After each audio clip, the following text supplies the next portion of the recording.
Hello குழந்தைகளா, இப்போ நான் உங்களுக்கு ஒரு ரெசிபி சொல்லித்தர போகிறேன். அது என்னென்னா ஜவ்வரிசி உப்புமா.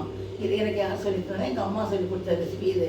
இதில் வந்து பைத்தம்பருப்பு சேரும், தேங்காய் கொஞ்சம் சேரும். இதெல்லாம் செய்கிறதுனால வயிற்றுக்கு உடம்புக்கெல்லாம் ரொம்ப நல்லது. இதே வந்து காலேஜ் போகிறவாடோ, ஆஃபீஸ் போகிறவாடோ, குழந்தைங்களுக்கு ஸ்கூல் போகிறவாடக்கும் கையில் நீங்கள் செஞ்சு கொடுக்குறது ரொம்ப ஈஸியாக 5 நிமிஷம் தயாரிடும். ஆனால் இது நாளே இதை நம்ம ரெடி பண்ணிக்கணும். அந்த மாதிரி ஒரு உப்புமா இது. இப்போ நான் உங்களுக்கு அதை சொல்லித்தரேன். அதுபோல் ட்ராவல் பண்ணும்போது சாப்பிட ரொம்ப நல்லா இருக்கும். இதுக்கு தொட்டுக்க என்னன்னு கேட்டால் ஊறுகாய் தொட்டுக்கலாம். இல்லாட்டி இதுலேயே எல்லாம் காரம் இருக்குது, எல்லாருக்கும் பச்சை மிளகா இருக்கிறதுனால நம்ம இதை வெந்நீர் சாப்பிடலாம். இல்லைன்னா இதுக்கு நம்ம பண்ண இஞ்சி தொக்கு ஊறுகாய் கூட தொட்டுக்கலாம்.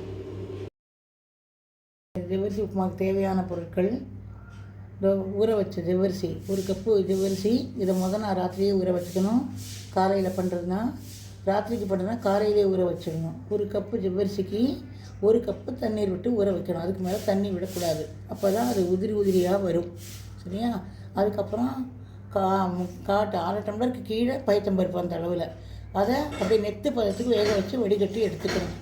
1/2 மூடி தேங்காய், 6 பச்சை மிளகாய், தேவையான ஆயில், கடுகு, கருவேப்பிலை, உப்பு, ஒரு எலுமிச்சம்பழம் புழிஞ்சு இதில் வச்சுட்டுருக்கேன். ஜவ்வரிசி உப்புமா பண்ணலாம் வாங்க குழந்தைகளா. இப்போது அடுப்பை பற்ற வச்சு வானல் வச்சாச்சு. அதில் எண்ணெயை நான் விடுறேன்.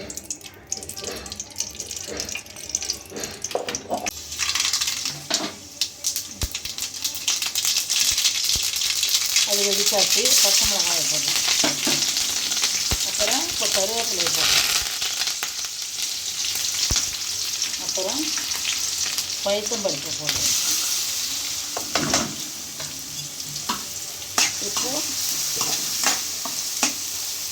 அடுத்தது ஊற வச்ச ஜவ்வரிசியை போடுறேன். அடுத்தது தேவையான உப்பு. இப்போது இது நம்ம நல்லா கிளறணும். என்ன பாட்டி, ஜவ்வரிசி ஊறாத மாதிரியே இருக்குது. குட்டி குட்டியாக பாலாக தானே இருக்கும், பெருசாக. கலரை அது அதே மாதிரி வந்துடும். பார்த்துட்டே இருக்கு, இப்போ வந்துடுவாக்கா.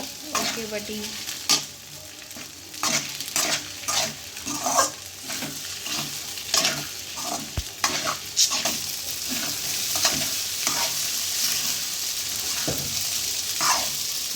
இது கிண்ட போது அந்த பால்லாம் உடையாதா பாட்டி? உடையாது. அது அழகாக வந்துடும். அதுதான் தண்ணியை கரெக்டாக விட்டால் நல்லா வரும். தண்ணி ஜாஸ்திட்டால் குழான்னு ஆகிடும். அதனால் தண்ணி ஒன்றுக்கு ஒன்று எப்போவுமே ஜவ்வரிசி ஊற தண்ணி மட்டும் ரொம்ப கரெக்டாக வைக்கணும். இப்போ இது வேகணும்னா தண்ணி ஊற்ற வேண்டாமா? அதெல்லாம் ஒன்றுமே வேண்டாம்.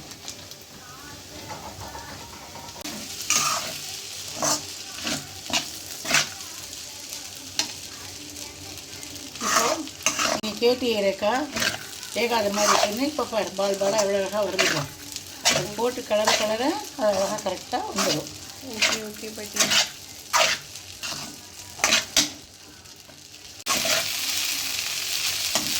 இப்போது இந்த தலையில் தேங்காயை போட்டால் சரியாக போச்சு. யார் தலையில் போட்டி? உப்புமா ஜவ்வரிசி உப்புமா தலையில் எலுமிச்சம்பழத்தையும் விட்டுட்டேன். சரியா? அவ்வளோதான். ஆஃப் பண்ணிட்டா வேலை முடியல. அடுப்பு ஆஃப் பண்ணிட்டோம். அவ்வளோதான். பாட்டி சீக்கிரமாக முடிஞ்சிருது. இது நம்ம இதை எல்லாத்தையும் ரெடி பண்ணி வச்சுட்டா அடுப்புக்கிட்ட வந்து 5 நிமிஷம் வேலை. அதுக்கு மேலே ஒன்றுமே இல்லை, வேலை இல்லை. ஓகேவா? ஓகே பாட்டி.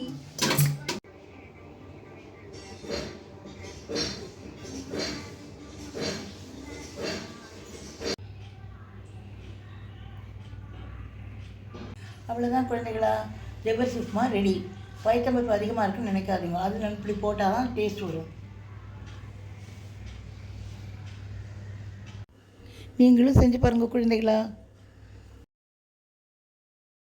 தேங்க்யூ ஃபார் வாட்சிங்.